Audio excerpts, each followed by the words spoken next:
Hey everybody, what's up everyone? Oh my godness, what the goodness. It's all the bodies and the hearts and the minds.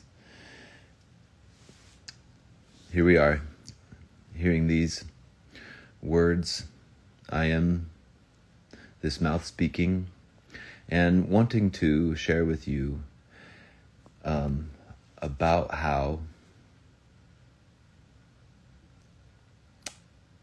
I care. I was told that I didn't. I was told that I don't. I'm questioned in my sincerity. Occasionally, you gotta be kidding. I remember one time in a class, actually, a relatively new comer to a class I was teaching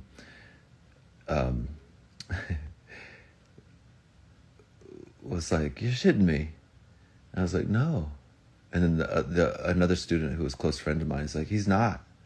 And you're like, "You're kidding." And I was like, "No, I'm not. I'm not. I'm being serious. I'm being sincere, you know?"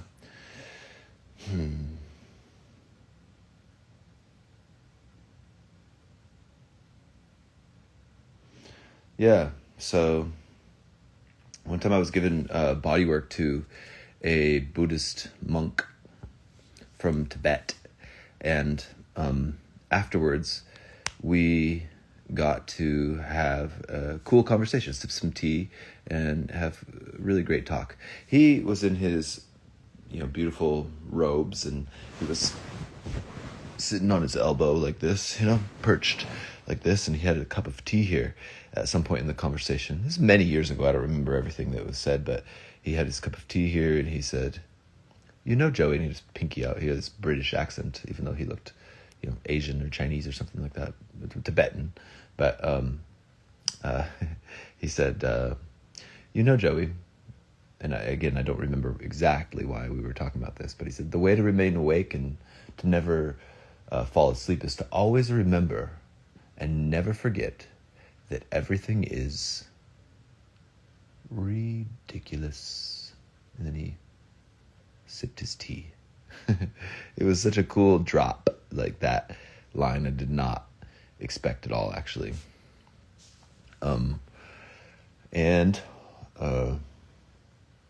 We had a cool conversation after that, like how it is. So what ridiculous means is it's able to be ridiculed. You can ridicule it. And in some ways you could say that ridicule, you could say it's kind of like jnana yoga. Jnana yoga is the yoga of, bless me, of precise speaking, of sharp speaking, the yoga of description. So, you can easily say, your job, you just put papers over here and then they go over there. When you eat, you just put food in here so that it can go out there. So much of your relationships are actually like based on projections and things like this. It's kind of easy to ridicule. Everything can be ridiculed. And there's a sober-mindedness to the fact that is true. And it's stern and cruel and not cool.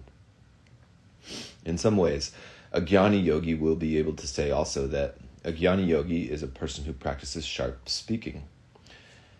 A jnana yogi who cares will say also, though, if you have what a mother is, as long as she isn't like something like the one, let's say, for instance, something like a really horrific person, or something like that. I guess they happen.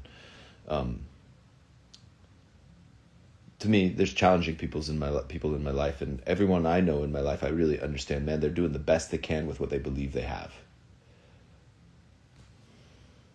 And I'm sure, I know I'm lucky about that.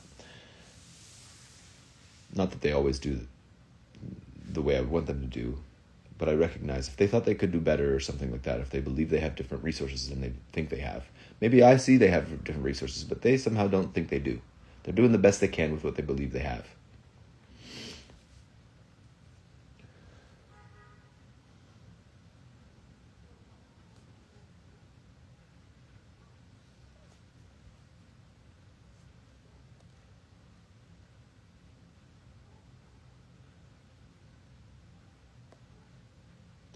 in some big way, you know, it's like the thing that Jesus says or said or says. I'm going to say says, but said in the book, you know, the Bible book. He said, "Forgive them, for they know not what they do." You know, if they knew to do better, they would do better. There's a certain kind of compassion for the ridiculousness. There's a certain kind of graciousness that we get to need to have to apply. You know, it's okay, dear, it's okay.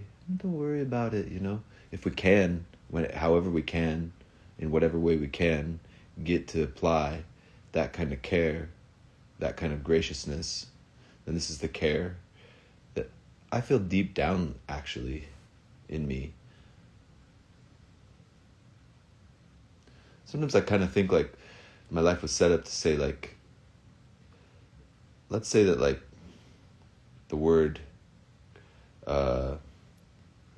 God is like the word creator. And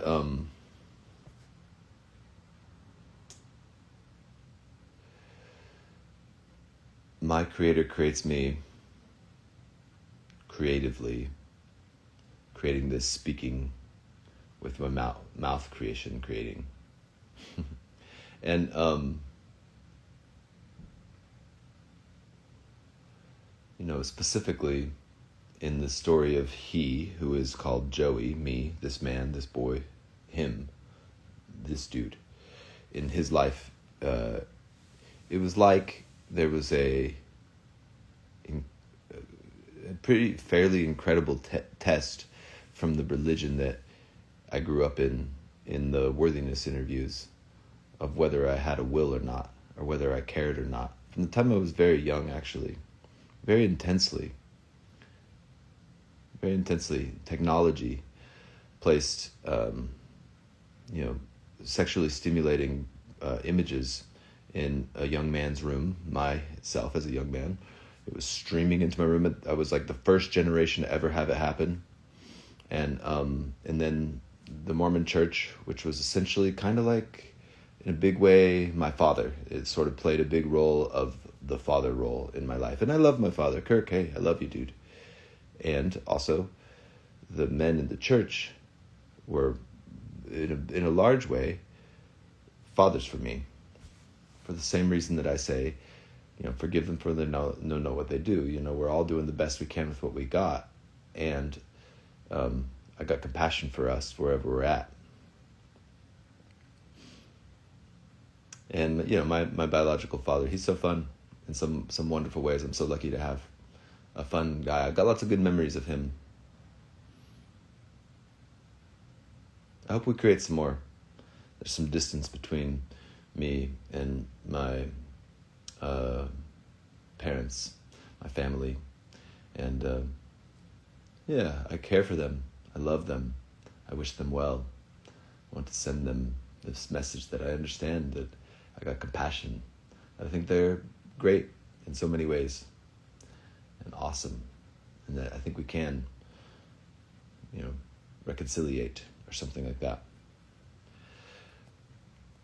But anyway, yeah, the you know, the way the church was with the Worthiness interviews for me, and the technologically distributed sexual imagery right into a young man's room.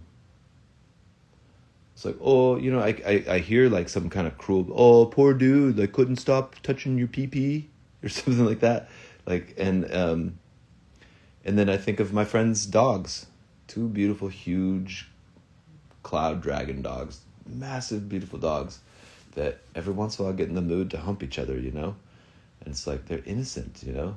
The bodies, the dogs' bodies, the gods' bodies, the humans, the animals, the preciousness, ridiculous, you know? We can ridicule it, but we can also be like, oh man, like one life to live, you know? Like, let's do the best we can. Let's understand that sometimes, you know, the gods of fortune smile upon the hunter while frowning upon the deer, and smile upon the deer while frowning upon the hunter. This is the nature of nature. It's the nature of the way the world is. It's the nature of being a character in a story. Yeah, so that those worthiness interviews happened for many years, maybe 16 years or something like that. There was about 2 years on my mission, 2 years plus 2 months on each side that those interviews weren't troubling me, because during my mission I actually didn't ever look at any pornography or anything like that. And I guess I could say that I'm probably glad that I didn't on my mission. I think my mission would have probably been not as good had I done that, I bet, for lots of different understandable reasons. And some of those reasons are you could say like the nature of, I don't know, like drinking some sort of poison would have made my mission worse. Not for moralistic reasons, just because poison's not good for you, and maybe pornography is similar actually, or something like that. But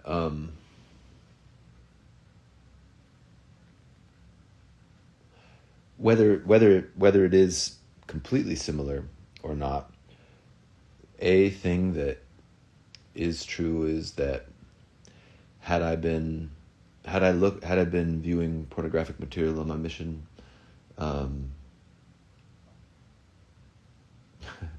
I was just involved in such a game of sincerity with those worthiness interview thingies that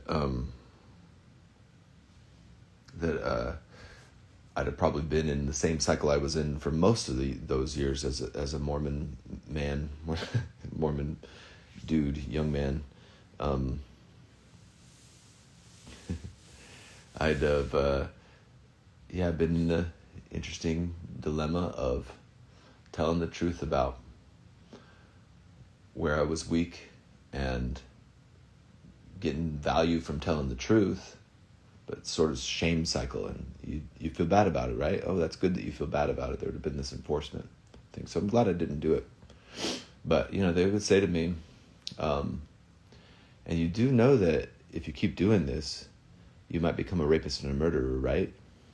This is a time from a very young age, actually. Very young age. I didn't think I was going to become a rapist and a murderer. When I look back, I recognize I never thought that would be even a possibility. But then they would go on and say, and even if you don't, that you do know, though, that no good girl should or would want to date you, right? And at that point, being a young man being a human who wants to be connected to family and friends, a community of support. I was being ostracized. I wasn't allowed to take the sacrament. It was being passed around. And, some people noticed, always, at least, for sure, probably, and I'm sure they had compassion. I'm not saying that those people had any ill will or ill intent on me, and they, oh man, poor Joe, he must be struggling, let's pray for him. Oh, okay, that's kind of nice intent. I'm not going to paint it with bad intent, but there was a process that was happening of a self-fulfilling prophecy, which basically it said in some way, it's bad, it's bad, it's bad. Don't do it, it's bad. If you do it, you might become a rapist and a murderer. And if you don't become a rapist and a murderer still, though, no good girl should or would want to date you. Even if you do get her, you're essentially lying to her or something like that, basically.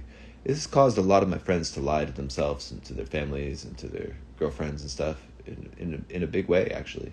A lot of my close friends did that for a while. And I don't think I ever really lied, actually, in that way, to be honest. I don't think so. I'm trying to think. I never really told my parents about it, but that's not a lie. I just didn't tell them about it. I talked to the church authorities about it, and I talked to other people about it. Church authorities sent me to a counselor. Counselor was a creep once. Man, this is such a weirdo. I just kind of was like, I'm not going back to that. Yeah, there was like kind of nowhere else to go, and it was the best resource I had, and it was a great resource. It took me camping. The church it did all these wonderful things for me. But yeah, even if you don't become a rapist and a murderer, no good girl should or would want to date you, and you do care about that, right? Yeah, I do. So you're not going to do it, are you? No, I'm not. And then, like in some big way, there was all these stupid forces on a young man. So ridiculous. I got care for this. The human condition. The attempt, maybe, you could say symbolically, for God to have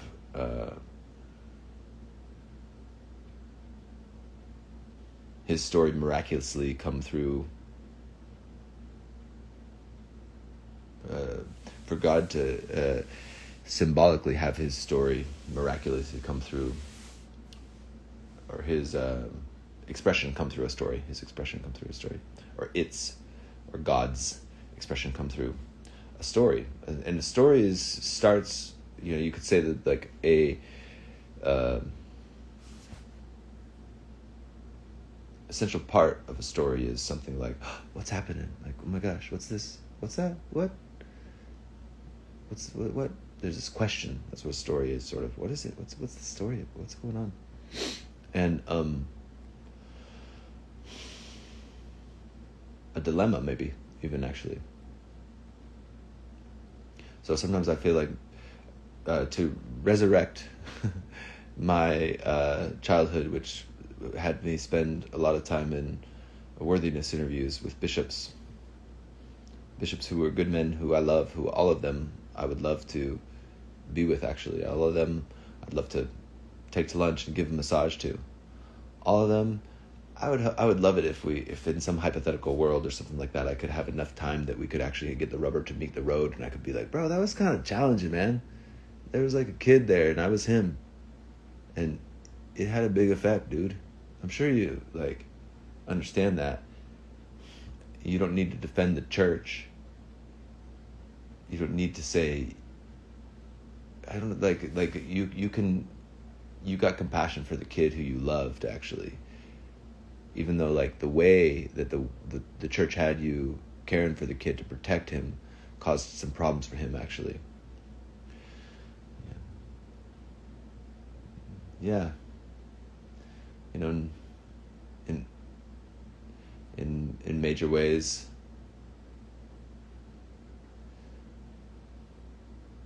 having had my sister died when I was almost 5. My baby sister, she was almost 5 months, and I was almost 5 years. And I think it became my job, basically, in some ways. There's some dreamy memory of me, seemingly something like noticing my mother, man, she's having trouble. It's my job not to upset her. It's my job to support her. I love my mom, and then my mom's job was to protect me from dying. And then I got over pathologized and taken out of sports that I really wanted to be in, and not only not supported, but my knees kind of taken out from underneath me. And can you have compassion for her? Can you have compassion for me? I think you can. I think we can. And there's a part of me that would be afraid that she would see or hear this. She doesn't deserve any shame or anything. She's a beautiful woman.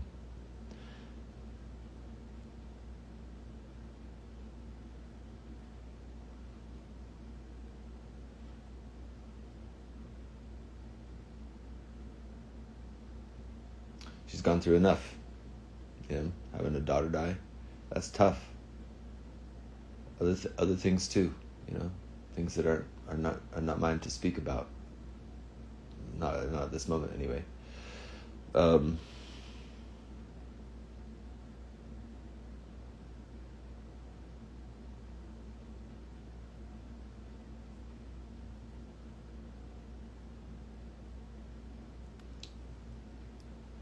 Yeah, I guess I said I thought this video was about care. I think it's about care and sincerity or something like that.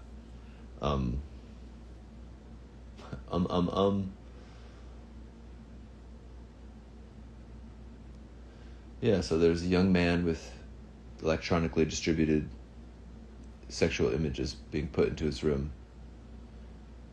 And there's like a Pavlov's dog whistle salivation connection of shame to the trigger. And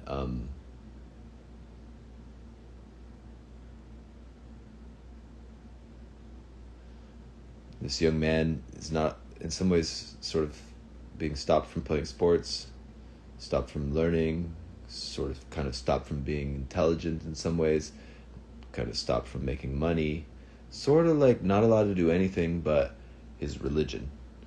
And he had a lot of fun with his friends in the religion. Those homies are cool. Love you, bros. You know who you are. And all of you that I grew up with, you're cool dudes. And basically, I think all of us, I think, and you can tell me I'm wrong, but I think all of us, basically, in some way, had something similar, to some degree, of what I'm saying. It was to tie shame to a basic, such strong basic drive, to force shame upon it.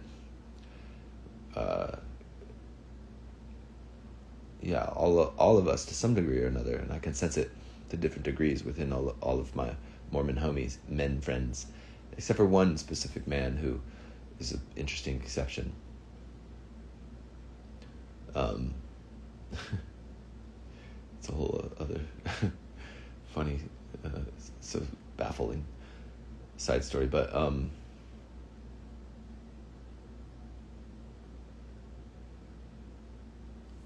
yeah, not a lot. Again, something about being sort of cut off from like sports, athletic development, being intelligent in some way, and or kind of making money, but there's like an essentially a very stimulating drug in my room, and then I'm doing the Worthiness interviews every Sunday, and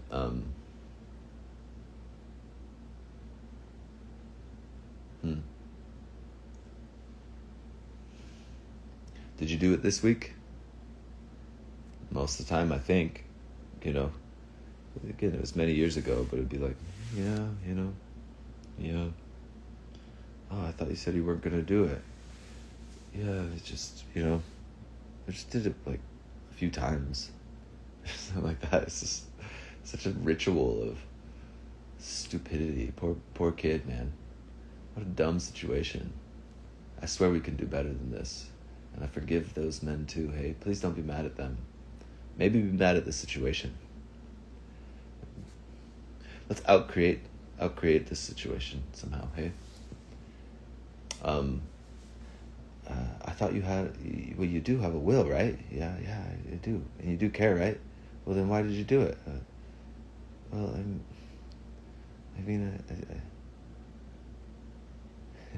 I think it didn't go exactly like that. Hold on, it went something like more like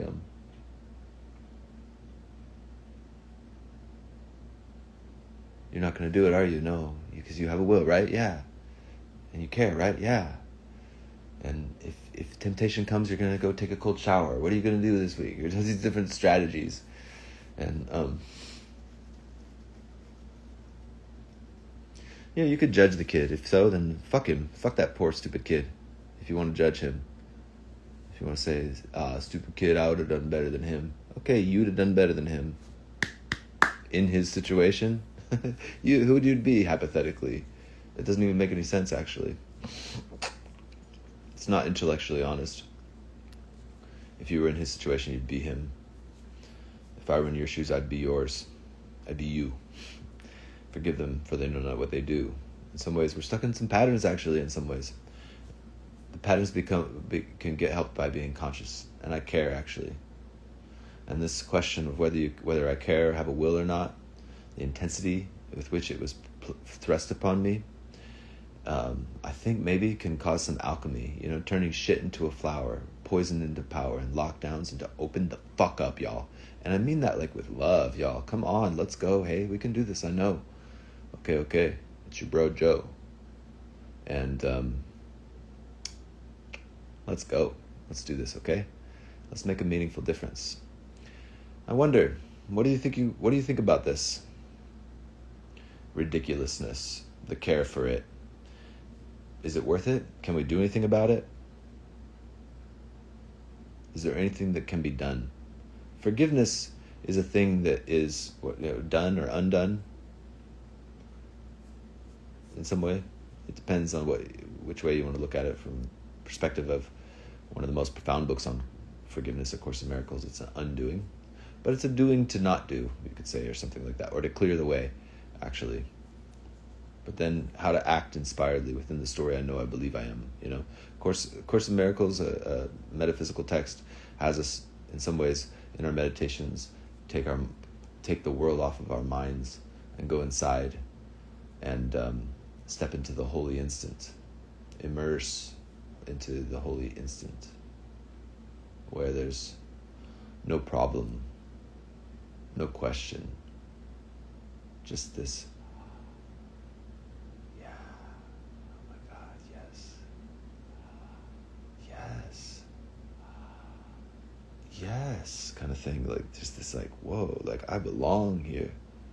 But it tells us to do that for, at times it says 10 minutes twice a day, or it says 5 minutes twice a day, or it says a full 20 minutes, or a full 40 minutes, or something like that in the 365 lessons. So if you do that, and you put an alarm clock on for you to come back, you don't have to put an alarm clock on, but if you did, I don't know how you're going to, if you don't, then how are you going to know that you took 10 minutes or not, There'd be no way to know. I mean, you don't have a clock in your closed eye head. If you do, if you have the capacity to tell time with your closed eye head, like, man, tell me, that's interesting. No, you don't. I don't believe you, but I'm interested, maybe. I'm open to see things beyond what I know I think I believe. So, you got the alert that brings us back into the story we know we believe we're in as the characters and the kids that we are, and the men and the women that we are, and the boys and the girls that we are. And how to act inspiredly, within that. To have it be that it's a happy dream, a dream for giving, a dream that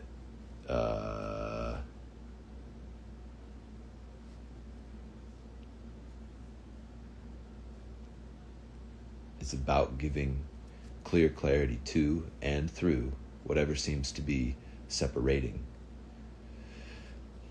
Beyond the problems, to see that underneath them there always is, right inside of the holy instant, immersive capacity for salvation is now realization. And that also, though, the alarm will go off and we'll be back in our story. So let's get to work. I know I believe this is so. Have me know what you think. Take care.